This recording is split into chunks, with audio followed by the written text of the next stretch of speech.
Whenever you guys are ready, I'm ready when you are. We are ready. Okay. Jason?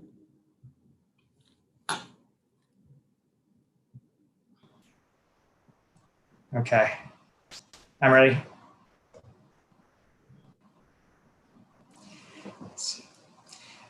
Okay, good afternoon, everyone. Just going to kick it off with a few very basic slides on the traditional APA process. Before we begin, just by way of introduction, my name is Jason Osborn. I'm a tax partner at Mayer Brown in Washington, and I focus on transfer pricing, APAs, and the competent authority process. So what is an APA and what are its typical features? So basically an APA is a compliance instrument for tax certainty. It's an agreement between a taxpayer and a tax authority in which the parties agree to a transfer pricing method for related party transactions to be applied prospectively. They are binding on both the taxpayer and the tax authority as long as certain critical assumptions are met. The failure of critical assumptions could result in the APA being renegotiated and amended or canceled altogether. What APAs cover, they address both pricing, meaning they provide for an arm's length range, a rate, a markup, or a formula. And in addition, they will often frame the entity characterization. APAs, they apply for a term of years that varies by jurisdiction, but in most countries, APAs can typically be obtained for about 5 years, and they can also be rolled back to prior years. And APAs can be unilateral, bilateral, or multilateral, meaning they can be agreed among 1, 2, or 3 or more tax authorities. And then lastly, APAs, they typically require to keep them in place so the taxpayer file annual compliance reports. So next slide, please.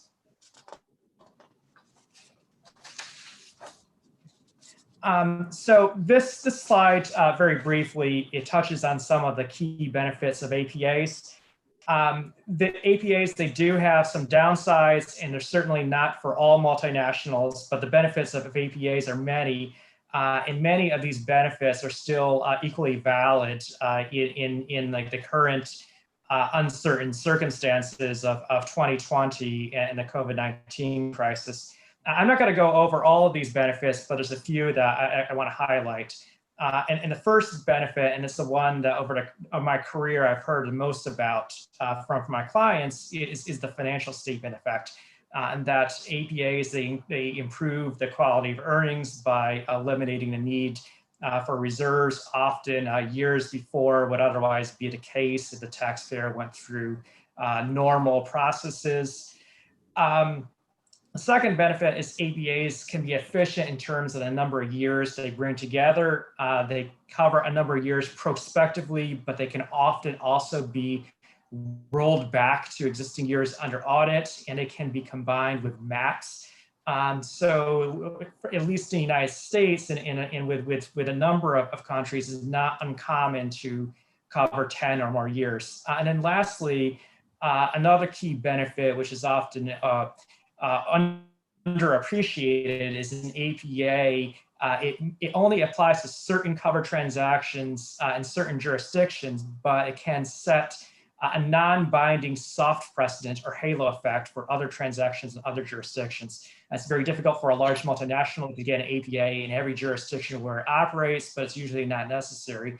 It's often, a multinational can often obtain a high degree of certainty with regards to its compliance by negotiating just a certain number of APAs in strategic and or high risk jurisdictions.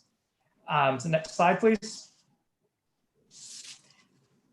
Okay. So next slide. Okay. So now we fast forward to 2020 with the challenging times that we're experiencing with the COVID-19 crisis. So The current environment, it raises challenges both for complying with existing APAs as well as negotiating new APAs that would include 2020 as a year. The challenges are many, but I like to think of them as falling under two, possibly three main categories. First, you have what I like to describe as like the structural impacts that are like specific or that at least disproportionately impact particular companies, things like supply chain interruptions, plant shutdowns, catastrophic one-time charges, these like force majeure type events, and contract renegotiations and restructurings that are made necessary as a result. Second, but we also have economic or comparability challenges associated with the 2020 recessionary environment. APAs, they're kind of unique among transfer pricing compliance instruments insofar as they require you to compare the tested party's current year margin to an arm's length range derived from prior years. So an APA covering 2020 to 24, it might be based hypothetically in comparables from 17 to 19. It's more of a problem for some industries than others. In normal times, this comparison of current to prior years usually works fine, but usually not for 2020 is unlike any other year, so it raises recent challenges. So next slide, please. And then like a potential like third challenge that we see in the current environment relates to entity and transaction characterization.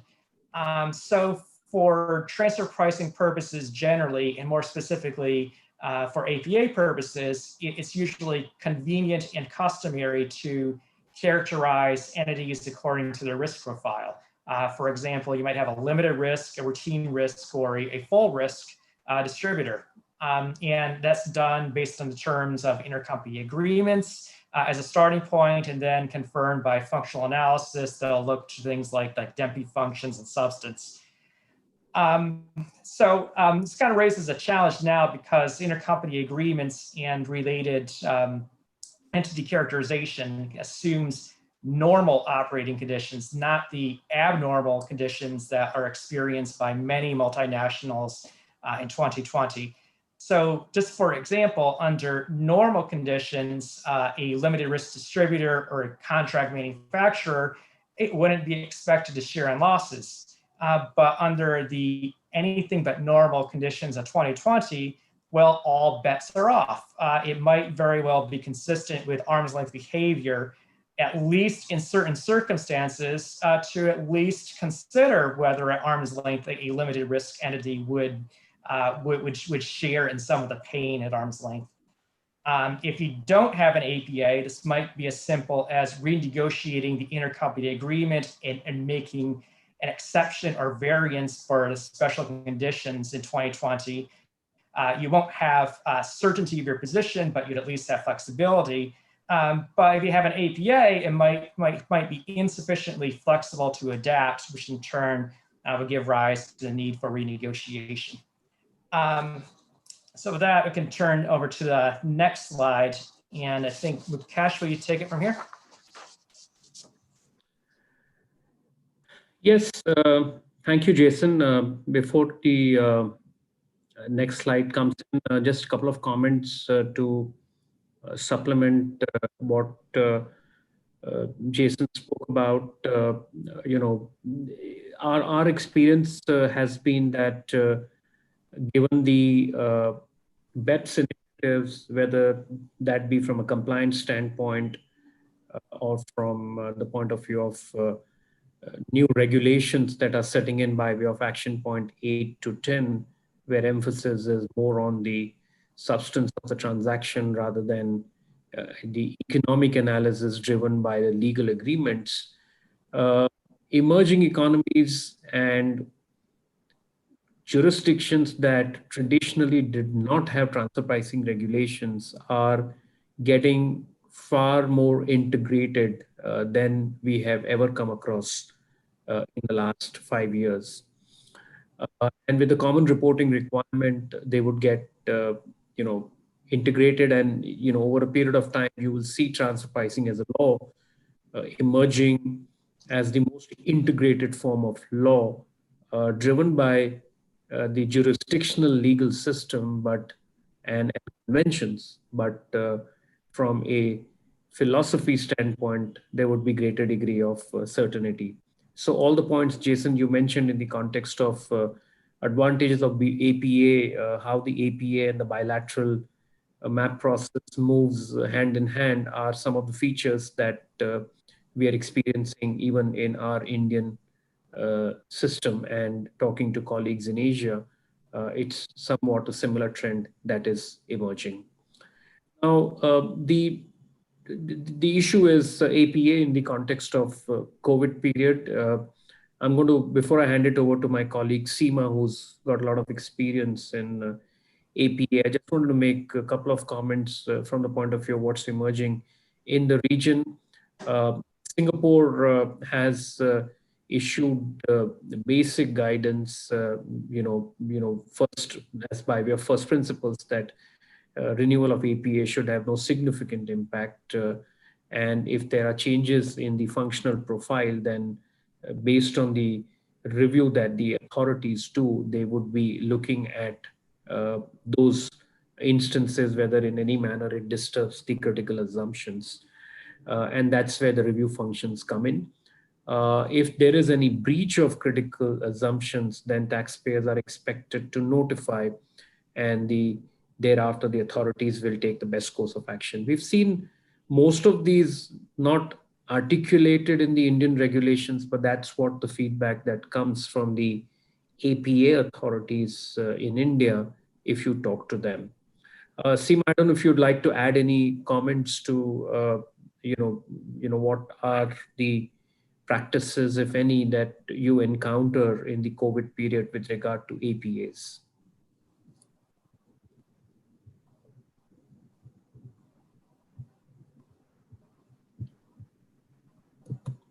Hello?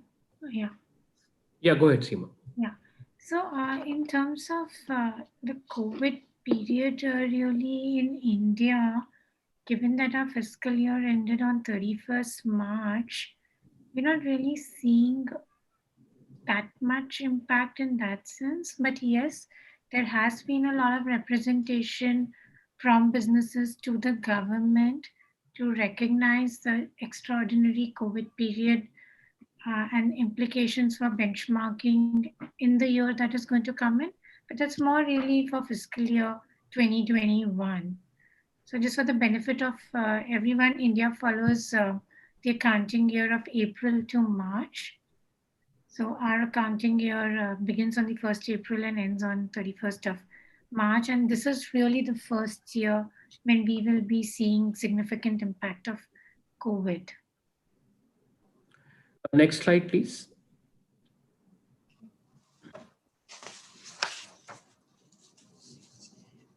Jason? Okay. So this slide talks about the current environment in the United States. And what's important to note about like US APAs is, like in most jurisdictions, APAs with US Internal Revenue Service have critical assumptions, but for like the current environment, it's important to note that it usually takes a material change in functions, assets, and risk, or like a change in the business itself, as opposed to a financial hardship or just unexpected losses to breach a critical assumption and to give either the taxpayer or the IRS the ability to renegotiate. So during the financial crisis in 2008 and 2009, my understanding is that the IRS was then approached by like a number of taxpayers that had concerns about their ability to meet margins during the recessionary years. And my understanding as a result of that was that most cases, the IRS's answer was no. that the APA is still binding. And then sometime thereafter, the IRS added a sentence to their standard boilerplate critical assumption that states a material change in business results will not be a material change.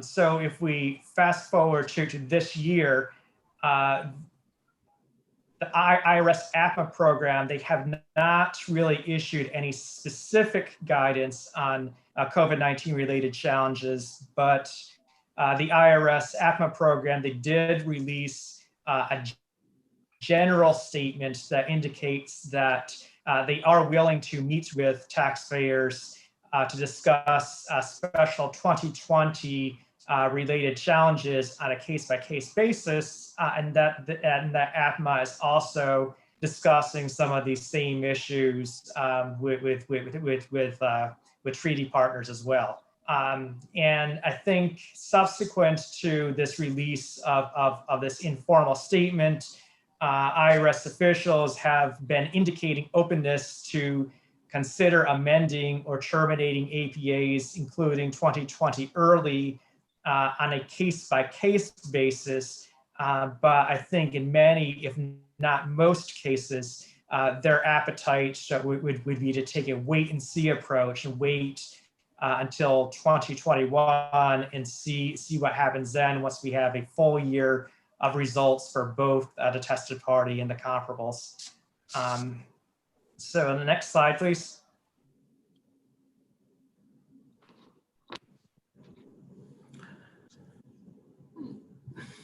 So I just wanted to make one observation, and since we are on the US program, talk a little bit about comparison with the Indian APA program. Number one, the IRS directions of May 2020 are particularly interesting on a case-by-case analysis for discontinuing the APA. As a matter of fact, we've been trying to give some of these recommendations to the Indian side. Whilst on the US APA program, I just thought I'll mention that India, in terms of response to their APA program, received the maximum applications after United States. The US reported ones for 203 in 2018, and India, compared to that, received fairly good response, insofar as its APA application is concerned. US has been taking an average time of roughly 35 months for unilateral APAs and 47 for bilateral APAs, which was the last figure reported in 2018. In the last report that was prepared by the India's Ministry of Finance, which is for financial year 18-19, it reported that it took 41 months for completion of unilateral APAs and 45 months on an average for completion of bilateral APAs. This is more than the average time taken in any of the 5 years that India has reported its APA program. As a result, the average time taken to complete the APAs has increased from 31 months in 2018 to roughly around 32 months if you aggregate the bilateral and the unilateral program.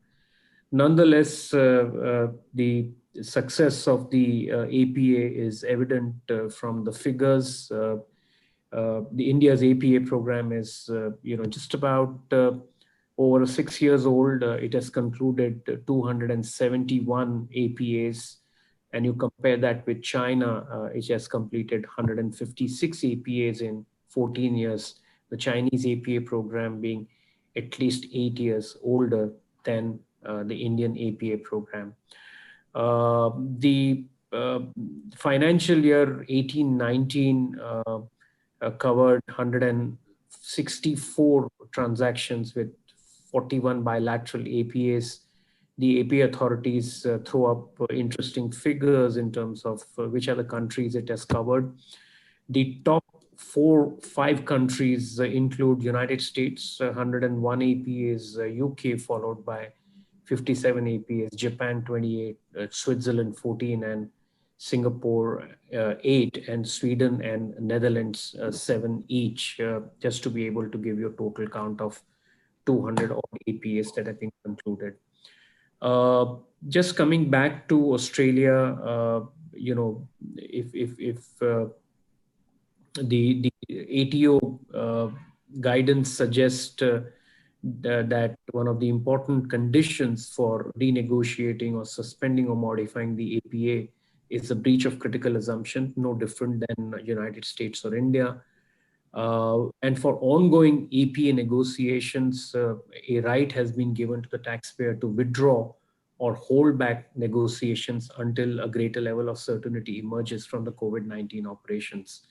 And for bilateral APAs, intense consultation has been happening with corresponding jurisdictions, outside of the formal protocols where the competent authorities meet and negotiate the APAs. So we just wanted to pick up Australia and Singapore as two jurisdictions in the Asia Pacific region, just to be able to share our perspectives. Seema, is there anything else you'd like to add? No, but like Jason pointed out, this whole during the COVID period, a lot of attention needs to be given to the critical assumption factor, and everyone should go back and revisit their critical assumptions in their APA and kind of assess whether it really makes sense, whether this could honestly work both ways, because even the tax office could come back and say that there has been a breach of a critical assumption and the APA no longer holds good, as well as so India, for example, gives taxpayers specific rights to cancel or modify their APAs. And one of the conditions for this is if there's a breach of the critical assumptions. Also, like Jason said, these are the critical assumptions are typical boilerplate. It's a boilerplate list, but it really goes back to your FAR analysis, and you could potentially contend that the risks that you've assumed during the COVID period are no longer the same. So yes, I would think that this is a good year for people to go back and revisit their APAs, get into dialogues with the tax office. Australia and Singapore have also discussed suspending their APAs. India doesn't have any specific provision for suspension. It's either modifying or canceling, but just practically given the time and effort that goes into agreeing on an APA, it would kind of make sense if, the Indian office also came back with some direction and said that suspension could be an option on the table. So we are in dialogue, and let's see where that goes.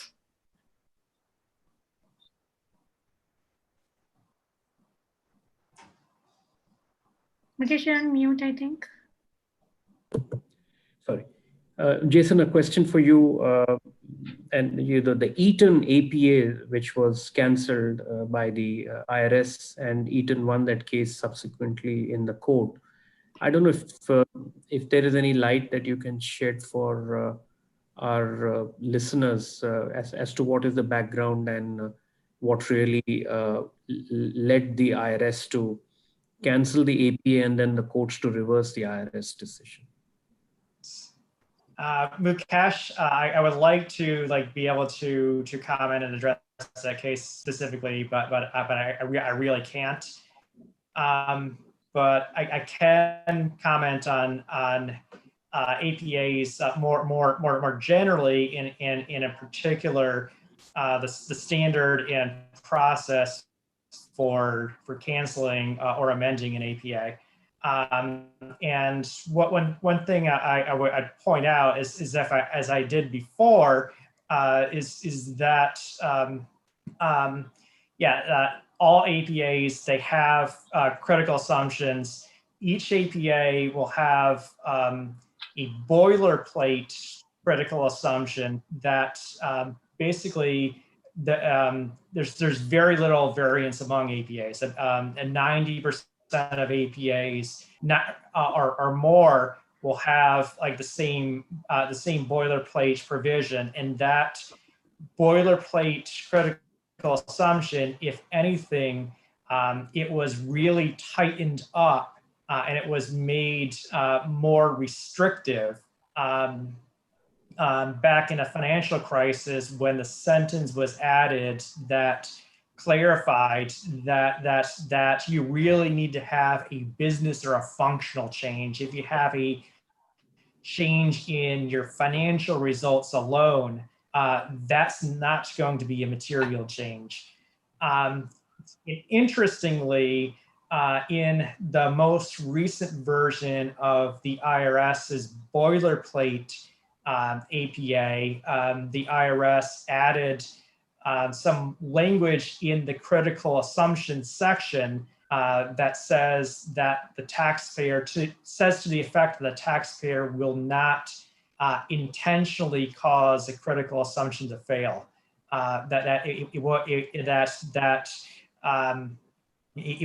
It's not going to use the critical assumption as more or less a planning mechanism to be able to get out of the APA in later years.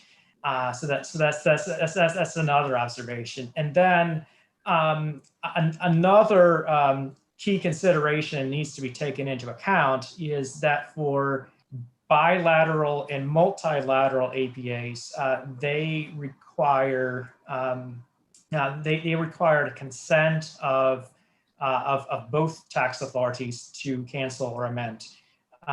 So if you have a bilateral APA where one tax authority believes the critical assumption has failed and believes that it can be renegotiated, but the other takes a different view, that's an issue to be sorted out in the competent authority process. For example, in the current environment, if the IRS hypothetically were to take a position that that recessionary conditions in 2020 with the resulting losses do not give rise to a failure of the critical assumption, but a treaty partner takes an opposite view and wants to renegotiate the APA margins, well, that's what the process is for, and that the taxpayer will not be subject to either one of the tax authorities' unilateral positions, but rather it's something that would have to be addressed through the process.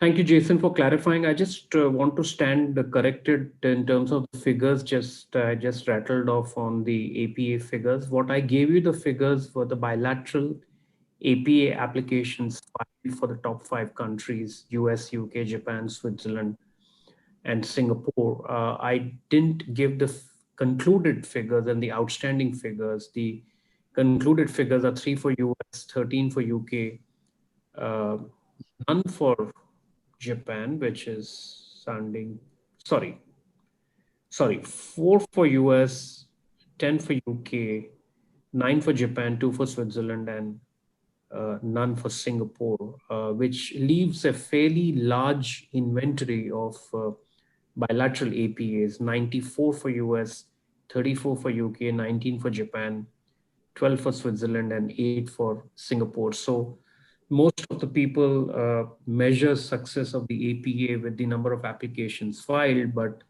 many others measure it with the applications concluded. So for a 6-year APA program, which is at a fairly matured stage, 7-year APA program, there is often criticism that India hasn't concluded a whole lot of bilateral APAs.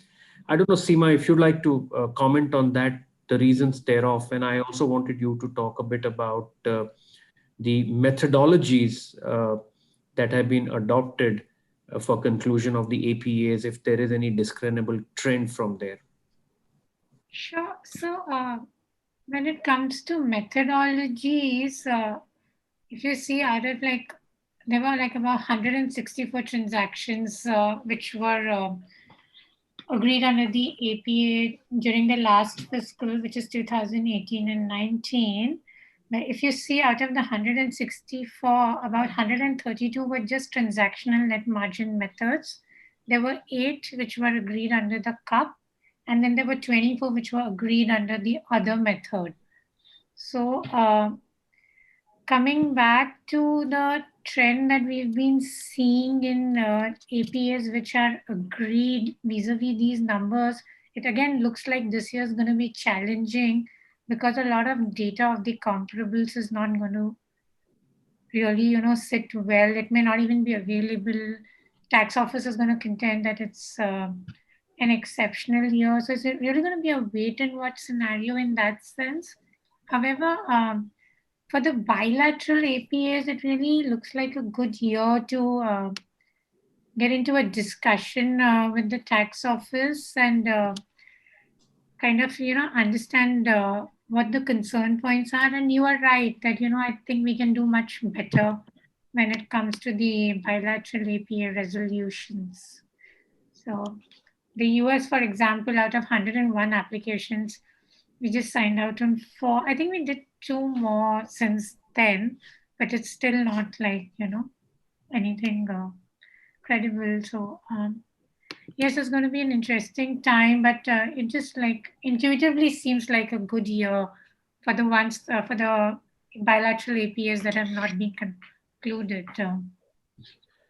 Seema, there is a question for you on the chat box. It's from Job Colin. If for years, decades, taxpayers have been arguing the principal's entitlement to residual profit was justified largely by running risks, including acts of God, why would then any competent authority in their right mind allow a taxpayer to blow up an APA if the risk materializes? Seema, we don't want to corner you. It could be anyone. Jason can also answer it. I can also answer it. So since the question came specifically in your name, I just read it out for you. No, I'm happy. But Jason, go ahead. Yeah. Please go ahead, Seema. So, Joop, it's a good question, really. So there are 2 elements to this. One is that the way the APA functions is you're talking about. So like I showed you in the trend, out of 164 APAs, 132 were benchmarked using the transactional net margin method.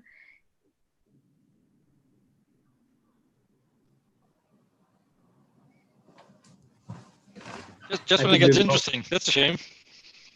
Yeah, no. Yes. Yeah, sorry. So it really means that, you benchmark your profitability against the profitability of level players.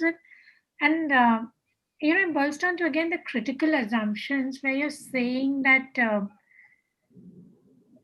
there is like an assumption here that, you're operating in normal market conditions. So like, something like if you're a manufacturing company, you're assuming that the shipping infrastructure of the country is working fine.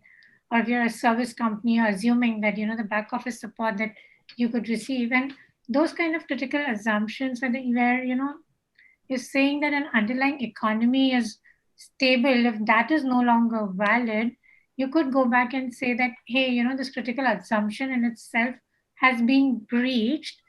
And while in theory, yes, you're not saying that, oh, because it's a loss-making year, please let me get away with lower profit. The argument really is to say that a critical assumption which led to my profitability has been breached, and that is why this is no longer acceptable. So you really need to come to an agreement with the tax office on that aspect. And for example, when the 2008 financial crisis happened, China came out with a specific directive which said that the low-risk companies would not be entitled to get away with losses because they were anyway low-risk companies. So just, following that same logic, if you are a full risk-bearing entrepreneur, your AP authorities are not going to say, oh, it's bad year and just too bad for you. But you do have to come to the table and say that, hey, my critical assumptions change, so this APA is no longer good. That really has to be the line of reasoning with the tax office. I don't know if that answers your question. It answers this, but I'm not sure if I agree. Okay, fair enough. Jason? Sure, and Seema, you get some very good points. So like first of all, yeah, this would definitely be like a hard sell to the competent authorities. To the competent authorities, it might come across as trying to change a position previously taken. So before you would bring a position like this into the competent authorities, you would have to consider things like consistency and credibility. If a particular taxpayer's position is that residual losses, if they that it should go to the principal, that this is a risk that was dealt with in the ordinary course, I think that's a relatively less controversial position. But if there is a particular case where there's losses of such a catastrophic nature that unrelated parties would renegotiate their position, renegotiate their contracts, it would be a not like unreasonable position to at least advocate for, depending on the terms of the contracts and defending on the particular facts. And in this regard, I think if you really have a fundamental structural issue like a real supply chain disruption or a plant that's completely shut down, and it triggers like a specific force majeure provision in the contract, that would be a stronger argument than let's say, hypothetically, you have business losses because demand is a lot lower. It's interesting, Jason. You make the comment on the position under the law of contracts. So, in the as most of you would be aware, that India had one of the most strictest nationwide lockdowns in the initial 8 to 12 weeks, and then we went into an unlock mode. We are right now in an unlock 6 mode since May last year, since May early this year. And in the initial 8 months, there were several petitions in the courts on commercial contracts with regard to the force majeure clause. And the courts took a fairly, I would say, pragmatic view by saying that the force majeure clause has to be understood in the context. And it's one thing to say that if the very nature of business can demonstrate that the situation when there was a law which prohibited people from coming out other than the law applicable for essential form of services, then for that period you can take an argument on force majeure. But force majeure argument cannot be taken in a blanket manner. And hence, I would imagine that the same principles will hold good in the context of transfer pricing as well, as to the situation that could potentially lead to disturbance of critical assumption. Also, the standard conditions that accompany a typical APA on change in critical assumptions have to be read in its form and in its spirit. I doubt if the taxpayer, after the end of the financial year or after the results are made available or after filing of the tax returns, take a view that force majeure situation or a critical assumption situation arose as a result of which their margins are not aligned to the margins agreed as a part of the APA process. So I think it will depend on facts of each case, but I think what is more critical is keeping up a dialogue with the tax administration, particularly since the tax administration have indicated that they are open to relooking and reviewing an APA on a case-by-case basis. So for a taxpayer to take a view at the time of making the filings would, in my view, not gel well from an acceptance standpoint.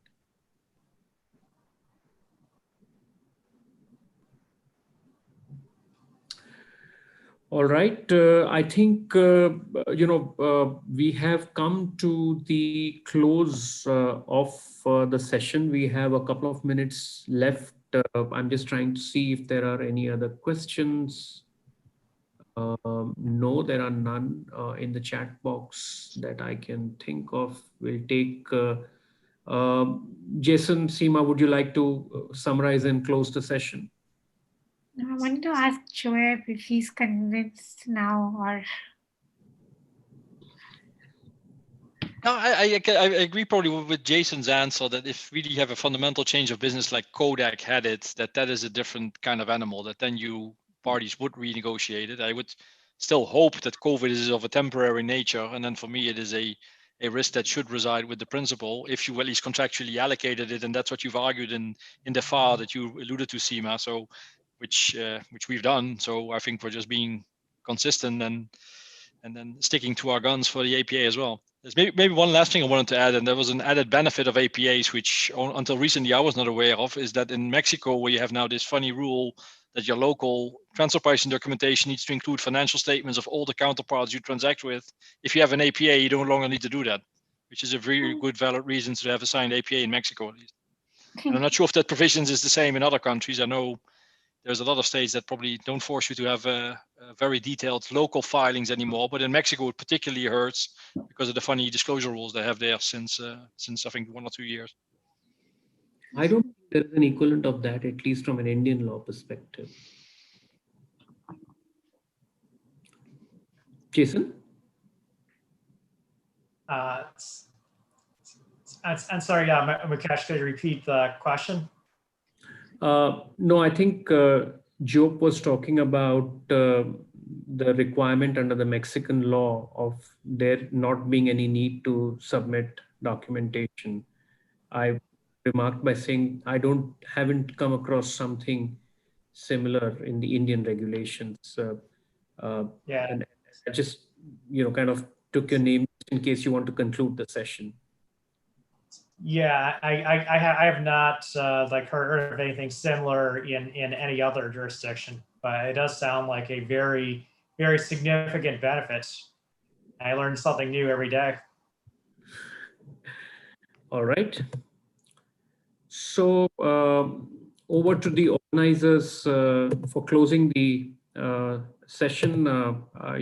Thank you very much for being attentive, and I hope that we get an opportunity to meet and discuss some of these issues. But I think I must congratulate Steph and his team for putting out an excellent show and making it as real as possible. As if we've been meeting in Amsterdam for the seminar that they hold, once every 2 years. Rosanna, should I hand it over to you?